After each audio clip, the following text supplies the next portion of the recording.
South Africa, it was an honorable result in a city that still shares its ties with Bafana Bafana.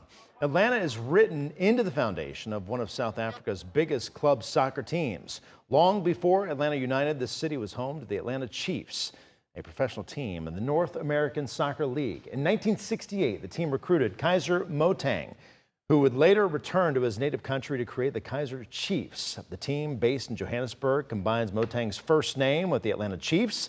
And today we saw that revived passion between Atlanta and the boys in Zulu.